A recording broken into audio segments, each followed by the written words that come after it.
yang ada di seluruh Indonesia. Apa kabarnya hari ini?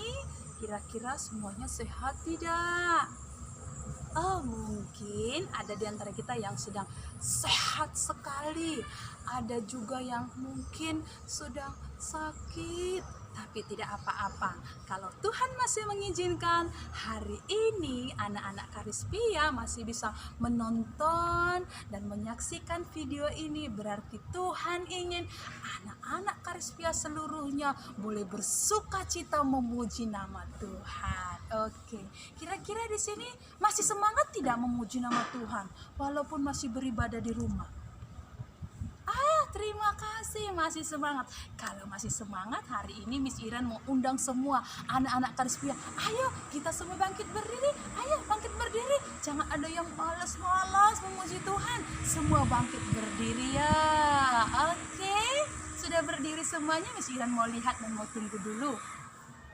Oke, semua sudah berdiri. Kita akan memuji Tuhan. Kita memulai lagu kita dengan lagu Hore Hore berkumpul di sini. Hore Hore hatiku bahagia. Oke, kita akan dengarkan mulai musik. Mari kita ikuti ya. Kita buat gerakan bersama-sama ya. Kita melompat memuji nama Tuhan. Hore Hore berkumpul di sini. Hore kasih Yesus bagiku dan bagimu. Kita berkumpul di minggu gembira. Kita naikkan lagu ini sekali lagi. Kita katakan hore-hore kepada Tuhan. Angkat ya. Hore, hore berkumpul di sini. Hore, hore hatiku bahagia. Belajar kasih Yesus bagiku dan bagimu. Kita berkumpul di minggu gembira. Oke, ya. Kita baru menyanyikan lagu bahwa ketika kita berkumpul, kita bersuka cita. Walaupun saat ini mungkin di antara kita tidak bisa berkumpul langsung, bertemu dengan teman-teman, tapi melalui video ini kita bersama-sama berkumpul untuk memuji nama Tuhan. Kita mau tetap memuji nama Tuhan buat siang hari ini.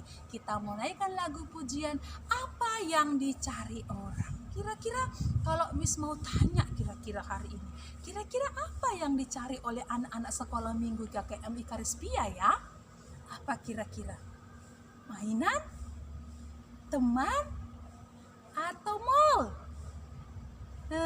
Tapi hari ini lewat lagu pujian ini ada loh yang mencari kita, yaitu Tuhan Yesus. Baik, kita naikkan lagu pujian Apa Yang Dicari Orang dan Apa Yang Dicari Tuhan. Mari kita bertepuk tangan bersama-sama.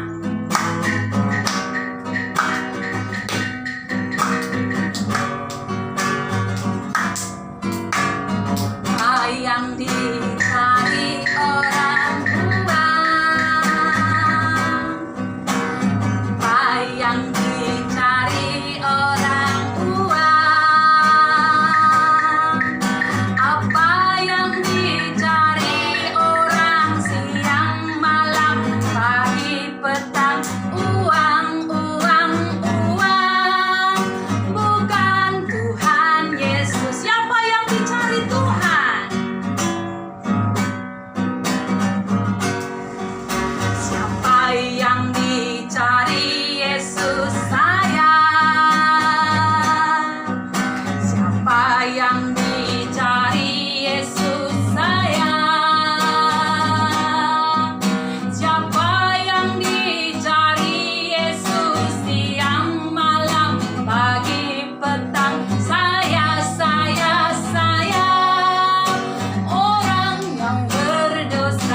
Siapa ya orang berdosa? Ya, Miss Iren juga orang berdosa. Kira-kira siapa lagi di sini orang berdosa? Angkat tangannya yuk yang merasa berdosa. Oke, turunkan tangannya. Hari ini juga kita akan mendengarkan cerita firman Tuhan tentang orang yang merasa tidak berdosa. Padahal firman Tuhan mengatakan dalam Roma, semua orang telah berbuat dosa dan telah kehilangan kemuliaan Allah. Oke, kita mau siapkan hati kita mau dengar firman Tuhan hari ini. Mari semuanya kembali, silahkan lipat tangannya, tutup matanya. Kita mau memuji Tuhan sembari kita mau mendengarkan firman Tuhan. Oke, kita lipat tangannya, tutup matanya, kita naikkan lagu pujian di hadapan Tuhan. Firman Tuhan ku dengar, ku tanam di hatiku. Firman Tuhan ku dengar, ku tanam di hatiku. Ku ingin bertumbuh subur, berbuah lebat. Yesus tolong anakmu. Selamat hari Minggu untuk anak-anak GKM Ikaristia seluruh Indonesia. Apa kabar sayang? Ya, baik semuanya, keadaan baik. Saya percaya semua kita dalam keadaan baik. Nah, sebelum kita mendengarkan firman Tuhan, Ibu ingin memperkenalkan terlebih dahulu. Karena kita tadi sudah memuji-muji Tuhan, menaikkan pujian, nyanyian bagi Tuhan. Dan waktunya kita mendengarkan firman Tuhan. Tapi saya ingin memperkenalkan diri terlebih dahulu. Nama Ibu Mutiara, ya, Ibu Mutiara. Dan biasanya orang Batam, anak-anak di Batam, anak-anak sekolah minggu dan anak-anak pelayanan di Batam menyebut saya itu Miss Abraham. Kenapa Miss Abraham? Ya, karena nama anak Miss itu ya anak Ibu. Jadi kan, itu kan jadi bilangnya Miss lagi. Anak Ibu Abraham. Jadi mereka sebut Miss Abraham. Baik, kita akan mendengarkan firman Tuhan. Mari sebelumnya kita boleh berdoa terlebih dahulu. Ya, kita memohon kepada Tuhan supaya Roh Kudus memberikan pengertian kepada kita semuanya. Kami bersyukur kepadamu Tuhan, karena kami diberikan kesempatan untuk boleh memuji Tuhan, meninggikan dan membesarkan namamu. Dan waktunya bagi kami untuk boleh mendengarkan firman Tuhan, membiarkan Engkau bersabda kepada kami semuanya. Tuhan, kami memohon supaya kuasa Roh Kudus Allah menerangi pikiran kami, memberikan pengertian yang benar kepada kami semuanya, supaya kami memahami dan kami mendapatkan berkat dan pengenalan kami akan Tuhan boleh semakin bertambah melalui firman ini. Terima kasih Tuhan Yesus, di dalam namamu kami bersyukur dan berdoa. Amin. Baik, firman Tuhan kita hari ini diambil dari Injil Lukas. Injil Lukas pasal 18. Nah, bagi anak-anak, ayo coba beranjak dari duduknya. Kalau ada yang bisa dijangkau cepat, ambil Alkitabnya. Kita boleh bersama-sama membaca Injil Lukas pasal 18 sampai ayat 27. Injil Lukas pasal 18 sampai 27. Judulnya adalah Orang Kaya Sukar Masuk Kerajaan Allah. Apa? Ya, orang kaya sukar masuk dalam kerajaan Allah. Baik.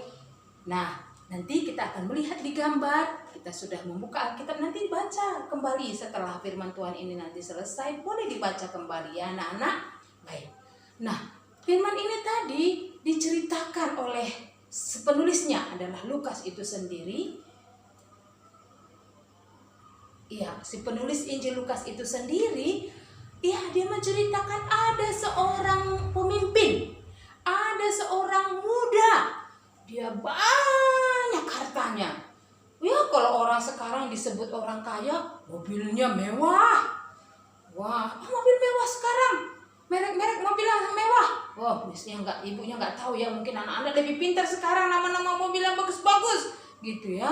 Dia rumahnya mewah, uangnya banyak, gitu. Nah, dia ingin sekali menjumpai Yesus. Ada sesuatu yang ingin dia tanyakan.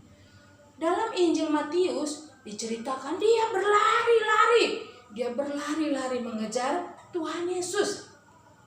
Ya, kalau berlari-lari, anak-anak pasti tahu ya, ingin cepat mendapatkan jawaban, ingin cepat kalau anak-anak misalnya mau pergi berangkat sekolah cepat-cepat. Karena apa? Ingin cepat sampai duluan di sekolah. Atau orang tuanya suruh melakukan sesuatu, ingin cepat-cepat supaya selesai pekerjaannya atau yang lainnya. Nah, karena dia berlari-lari, dia ingin cepat, penasaran, ingin tahu selama ini. Nah, akhirnya dia ketika berjumpa dengan Yesus, dia bersujud, dia bertelut, dia bertanya kepada Yesus, "Guru yang baik, apakah yang kuperbuat supaya aku dapat hidup kekal, supaya aku dapat masuk dalam kerajaan Allah?" Kenapa dia tanya itu ya? Ada apa ya? Oh, ibunya percaya. Saya percaya pasti ada sebelumnya dia pernah dengar tentang berita kerajaan Allah.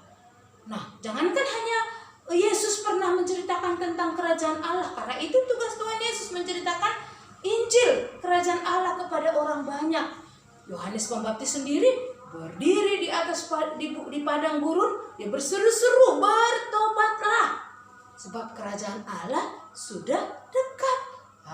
Ibu percaya dia sudah pernah dengar berita tentang kerajaan Allah. Nah, justru itu membuat dia ingin tahu sekali.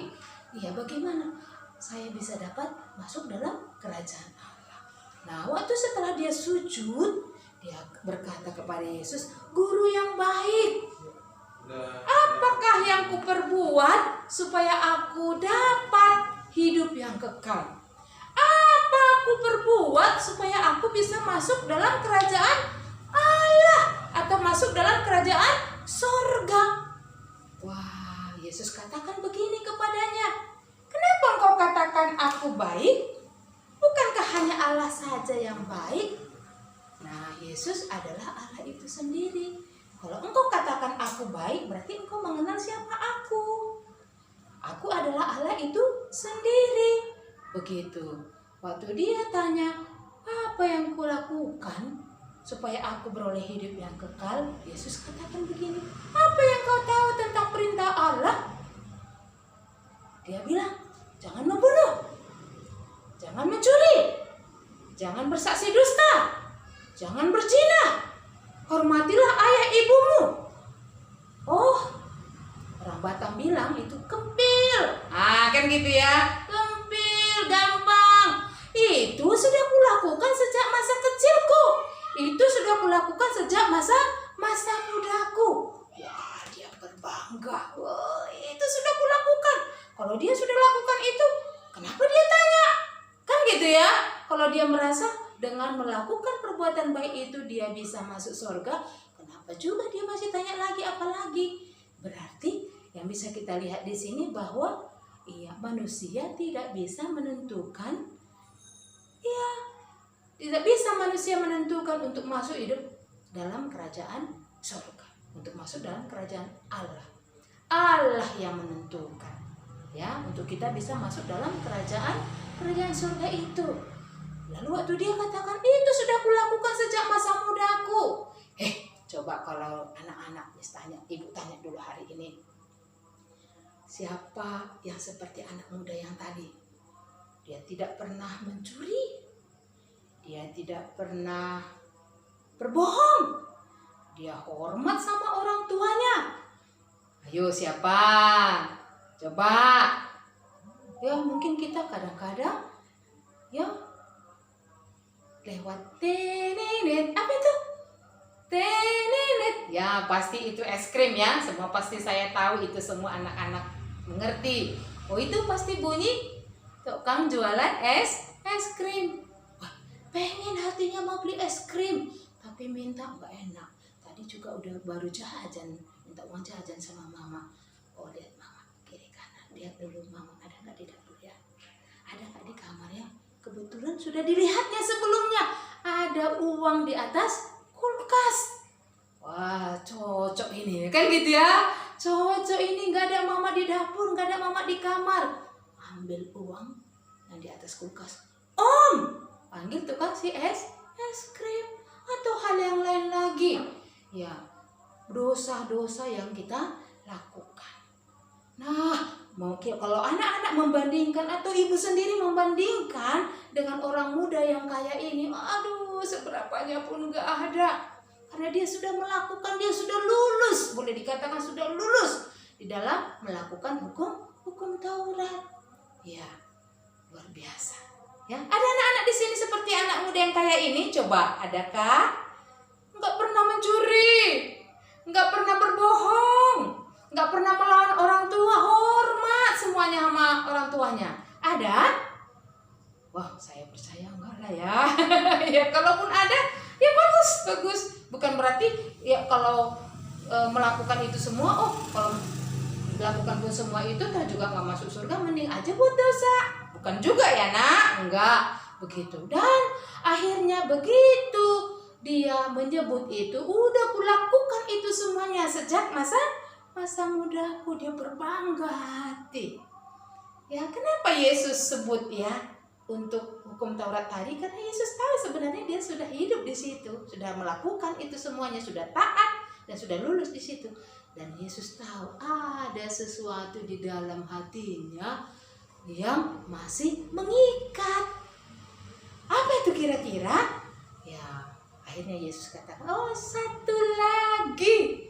Makanya tangan Yesus gini ya, satu lagi yang masih kamu kurang, satu lagi kekuranganmu. Apa itu? Juallah semua hartamu. Iya, juallah semua hartamu dan bagi-bagikan kepada orang-orang miskin. Anak-anak jangan berpikir ya nanti dengan dengar firman Tuhan ini lalu bilang ke bapak mamanya, Pak, jual mobil kita itu, Pak. Pak, jual rumah kita ini, Pak, supaya kita masuk surga. Bukan ya nak. Wah, nanti kalau dijual rumahnya, di mana lagi tinggal? Kalau nanti jual mobilnya, apalagi dipakai orang tua untuk pergi kerja? Enggak ya. Yesus menyatakan itu, kenapa? Karena itulah Tuhannya orang kaya ini selama ini. Ya, itulah Tuhannya, berhalanya, hartalah segala-galanya. Ya, bukan berarti orang kaya dosa ya, nah enggak. Orang kaya itu enggak dosa. Yang membuat dosa itu apa? Kalau harta itu kita jadikan menjadi raja atas hidup kita. Harta itu yang menguasai pikiran kita, yang menguasai hati kita. Harta perlu. Harta kalau kita punya uang banyak bisa mendukung pelayanan Tuhan. Harta uang banyak bisa mendukung untuk pembangunan rumah Tuhan atau mendukung pelayanan yang ada. Ya, dan dengan ada uang juga kita berpendidikan, bersekolah, mencari sekolah yang lebih bagus dan lain sebagainya. Itu enggak dosa. Yang membuat dosa apa anak-anak?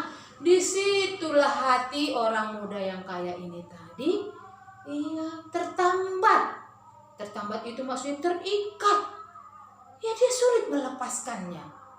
Maka kenapa Yesus katakan jual? Ingat nggak anak-anak sekolah minggu? Ibu percaya anak-anak sekolah minggu pasti orang-orangnya yang sudah banyak mendengarkan kisah firman Tuhan.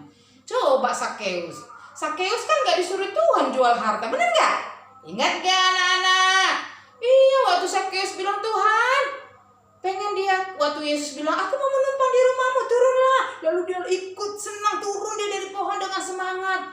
Kan gitu ya. Lalu sampai di rumah Sakeus, Tuhan tidak minta Sakeus kamu dosamu uang, dosamu enggak. Dia langsung, Tuhan, kalau ada yang kuperas, ku kembalikan 4 kali lipat. Dan hartaku ini akan kujual, setengahnya ku bagi-bagikan kepada orang-orang miskin. Tuhan tidak minta lo jual harta, tapi dia mau. Kenapa? Karena dia tahu ini adalah dosa yang selama ini kuhidupi. Kan gitu ya? Iya. Nah, tetapi kepada orang muda yang kaya ini tadi, Yesus tidak harus suruh itu. Kenapa?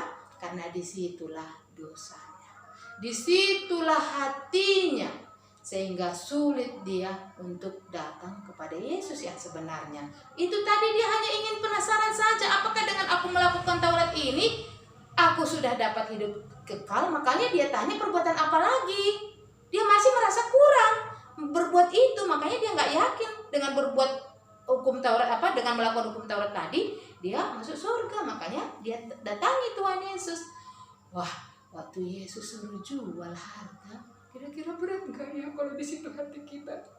Pasti berat. Aduh, hartaku itu sayang kali lah ya. Kan gitu ya anak-anak. Sayang lah. Oh, padahal aduh, rumahku itu ku bangun, ku bikin keramik yang paling cantik, terus suruh jual. Sayang kali. Mana ku mau. Kan gitu ya. Enak aja. Kan gitu. Nah, akhirnya dia setelah mendengar Yesus menyuruh dia untuk jual harta, tapi sebenarnya Yesus nggak suruh sebenarnya itu loh, nah. Karena Tuhan Yesus tahu di situ hatinya tadi apa? Tertambat atau di situ hatinya terikat, dikuasai oleh hartanya dia. Dan dia tidak bisa hidup dengan hartanya, dan hartanya lah segala-galanya bagi dia. Ya, begitu ya anak-anak, hartanya segala-galanya bagi dia. Maka ketika dia mendengar itu, dia pulang dengan sedih. Dia pulang dengan sedih. Dia pulang dengan kecewa. Kenapa? Dia berharap itu enggak jawaban Yesus. Kan gitu ya. Ya kadang-kadang kita seperti itu. Ya, dia berharap membutuhkan jawaban seperti yang diharapkannya. Maunya Tuhan jawab seperti ini, jangan yang itu. Gitu. Maunya seperti yang inilah Tuhan jawab. Oh, kalau begitu ada lagi yang perlu kau lakukan. Kan gitu ya. Mestinya itu yang disuruh dia dengan perbuatan-perbuatan sehubungan dengan Taurat. Tapi ternyata Yesus suruh jual harta. Makanya dia pulang dengan sedih dan kecewa sebab banyak hartanya. Nah, adik-adik, bagaimana kalau kita hari ini? Kalau kita mengingat bagaimana Tuhan, apa yang saat ini mengikat kita? Mungkin gadget ya, bisa ya anak-anak ya. Gadget di zaman sekarang ini menjadi gadget, menjadi Tuhannya. Nakku kerjain PR. Nanti mak ini dulu. Nakku bantu dulu mama. Enggak mak, ini dulu. Wah, gadget. Atau gadget ya, handphone game gitu. Bisa lama. Itu menjadi Tuhannya. Atau apa lagi? Bisa hobi menjadi Tuhannya. Atau ya jangan-jangan kalau anak-anak saya yakin ya belum menjadi harta menjadi Tuhannya ya kan.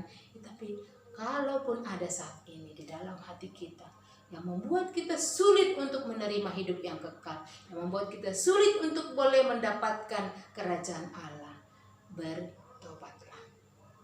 Apa yang dosa selama ini mengikatmu? Apa yang dosa selama ini membuat hatimu untuk sulit? Datang kepada Yesus, selesaikan itu sama Tuhan. Apakah dosa mencuri? Apakah dosa omong kotor? Apakah dosa pikiran jahat? Apakah dosa suka melawan orang tua atau dosa yang lain? Mari anak-anak, Tuhan Yesus mau menanggung semua hutang dosa kita di atas kayu salib, supaya kita yang percaya kepada tidak binasa, melainkan beroleh hidup yang kekal. Nah, waktu itu orang muda yang kaya itu tadi pergi dengan kecewa dan sedih. Ini menjadi suatu pengajaran bagi murid-murid. Saat itu Yesus mengajarkan kepada murid-murid, alangkah sukarnya orang kaya masuk dalam kerajaan Allah. Lebih mudah seekor unta, tahu anak-anak unta itu besar ya. Unta hidupnya di mana anak-anak? Iya, di padang pasir. Nah, waktu itu Tuhan Yesus menjelaskan kepada murid-muridnya melalui peristiwa yang barusan terjadi di mana orang muda yang kaya tadi bertanya. Lalu dijawab Tuhan, dia mendengar jawaban Yesus dan dia berat hati lalu pulang dengan sedih dan kecewa. Ini menjadi suatu pengajaran yang baru yang disampaikan oleh Tuhan Yesus kepada murid-murid. Dikatakan waktu itu, ya, dia katakan alangkah sukarnya alangkah sukarnya orang kaya masuk dalam kerajaan Allah. Lebih mudah seekor unta masuk dalam lubang jarum. Bukan jarum yang itu ya anak-anak yang dimasukin oleh orang tua kita, benang ke dalam jarum, bukan begitu. Jadi di situ ada satu tempat disebut namanya tempat mungkin itu lubangnya kecil ya. Namanya lubang jarum. Kenapa dibuat namanya lubang jarum? Mungkin karena kecil. Barangkali di sana di Israel sana lubangnya kecil. Jadi unta kita tahu anak-anak unta badannya besar ya. Unta badannya besar. Dikatakan lebih mudah seekor unta masuk dalam lubang jarum. Iya, kenapa? Ya karena unta barangkali bisa badannya masuk ke dalam lubang itu. Ya, dibanding dengan orang kaya yang tadi sukar masuk dalam kerajaan Allah karena dia tetap mau mempertahankan hartanya tadi, dosanya di hartanya tadi. Sehingga tidak sampai ke dalam kerajaan Allah, harus dilepaskan. Makanya kata Tuhan Yesus, bagi Yesus tidak ada yang mustahil. Sekalipun menurut manusia itu tidak mungkin, tetapi bagi Allah itu menjadi mungkin. Mungkin kita pernah berkata, mungkinkah Yesus bisa ampuni aku? Mungkinkah Yesus bisa hapus semua dosa-dosaku ini? Aku sering ngomong kotor, aku sering pukul adik, aku sering melawan mama, aku sering berbohong. Banyak kali pun dosaku. Enggak mungkin Yesus ampuni. Mungkin pernah kita berpikir di situ, itu iblis yang suntikkan dalam pikiran kita. Maka kata Yesus, tidak ada yang mustahil bagi Yesus. Asal kita sadar kita orang berdosa, asal kita mau datang kepada Yesus. Tuhan, dosaku memang banyak kali, banyak sekali dosaku, tapi aku percaya karena Engkau mau datang ke dunia ini dan mati di atas kayu salib untuk mengampuni dosaku, aku mau datang kepada Yesus. Nah, demikian firman Tuhan untuk kita pada hari ini. Saya berharap anak-anak semua diberkati oleh Tuhan. Melalui kebenaran firman Tuhan ini semakin kita mengerti bahwa sesungguhnya Yesus sangat mengasihi orang muda yang kaya itu.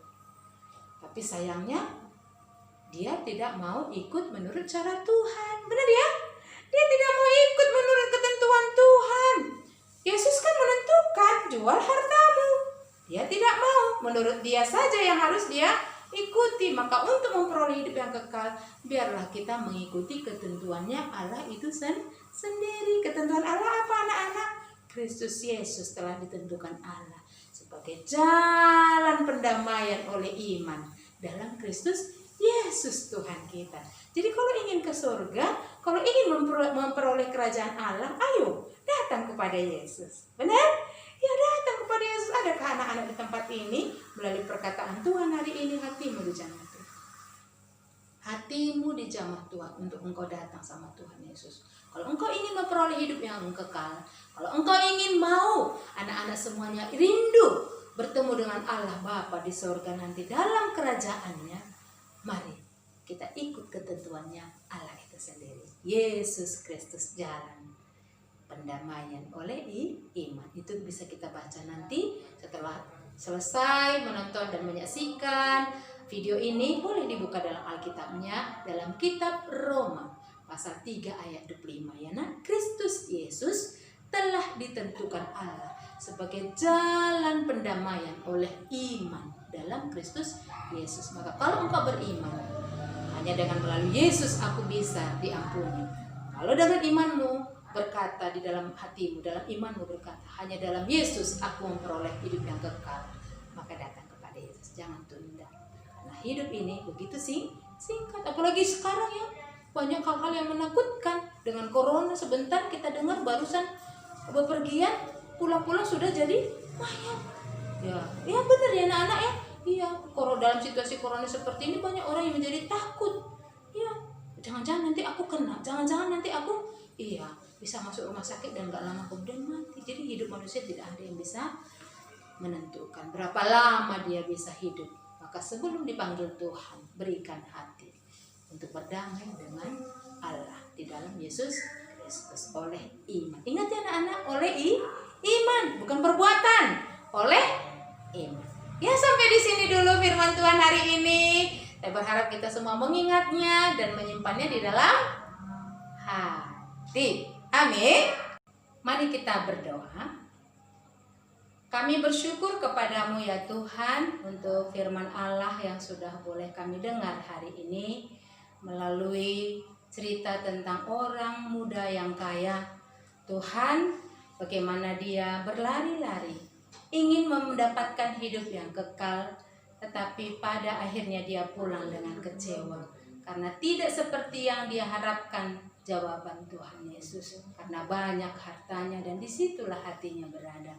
Dan hari ini Tuhan kami berdoa kepadamu, biarlah Tuhan setiap kami yang sudah mendengar firman ini, kami bisa dijamah oleh Tuhan.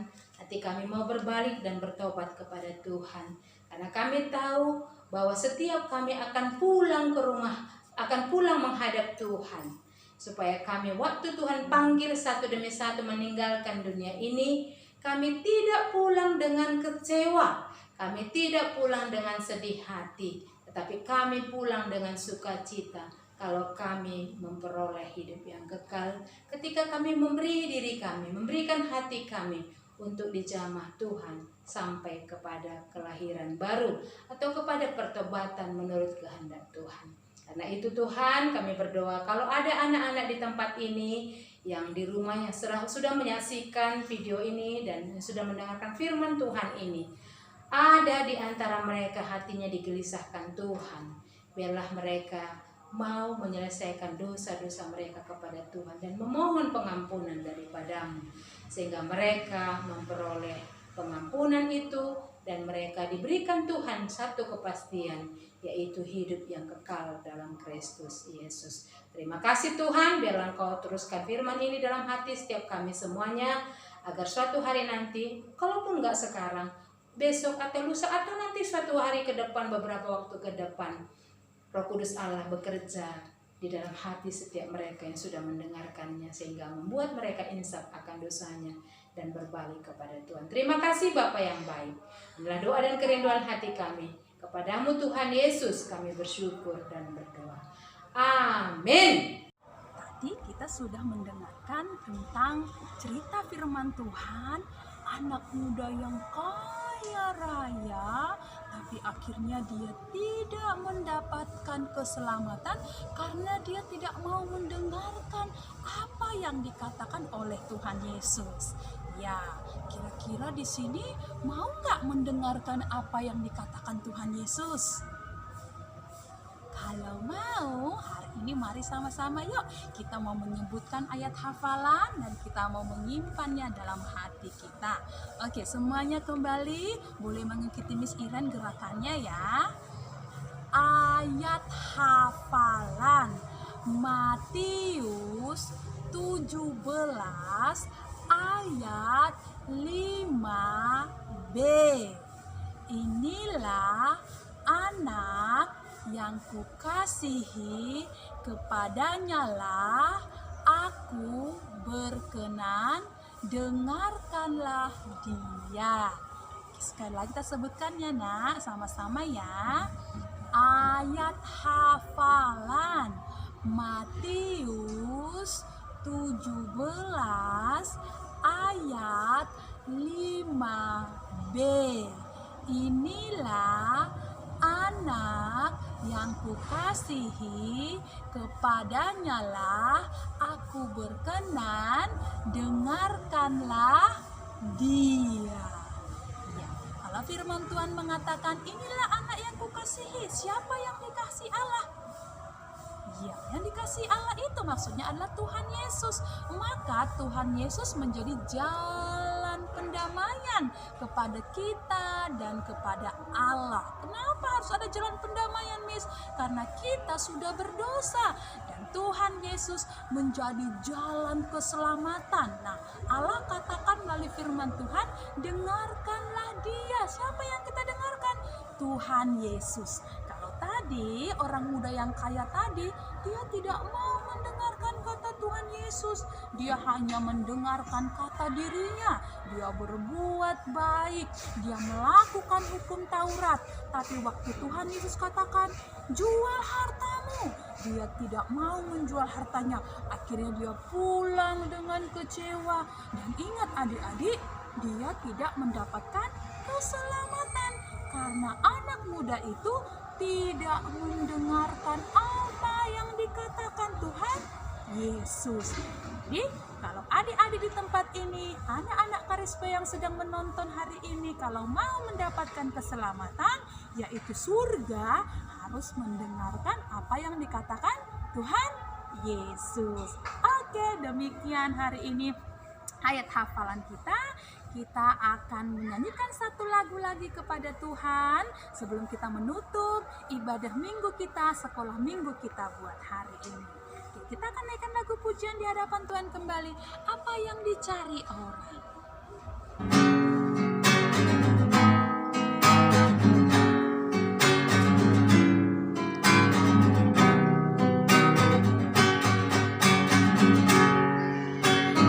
Apa yang dicari orang uang? Apa yang dicari orang uang? Apa yang dicari orang siang malam pagi petang? Uang, uang, uang, bukan Tuhan Yesus. Siapa yang dicari Yesus? Siapa yang dicari Yesus sayang? Siapa yang dicari Yesus sayang? Siapa yang dicari Yesus siang malam pagi petang? Saya orang yang berdosa. Kemudian untuk sekolah minggu kita hari ini kita mau selesai. Mari kita semuanya lipat tangannya, tutup matanya. Tuhan Yesus, kami bersyukur kalau hari ini kami sudah memuji Tuhan, sudah mendengarkan firman Tuhan, dan sudah mendengarkan dan menghafalkan ayat hafalan. Tolong kami Tuhan, supaya kami bisa mengerti dan mendengarkan Tuhan Yesus, supaya kami tidak kecewa seperti orang muda yang kaya yang sudah kami dengarkan cerita barusan. Hari ini kami mau menyerahkan kehidupan kami satu minggu ke depan. Kiranya Tuhan yang menolong Miss, yang menolong semua orang, dan menolong anak-anak Karispia yang ada di seluruh Indonesia. Terima kasih Tuhan Yesus, dalam namamu kami berdoa dan mengucap syukur. Amin. Oke, anak-anak Karispia yang ada di seluruh Indonesia, Miss Iren mengucapkan terima kasih dan sampai jumpa kembali di lain waktu. Bye-bye.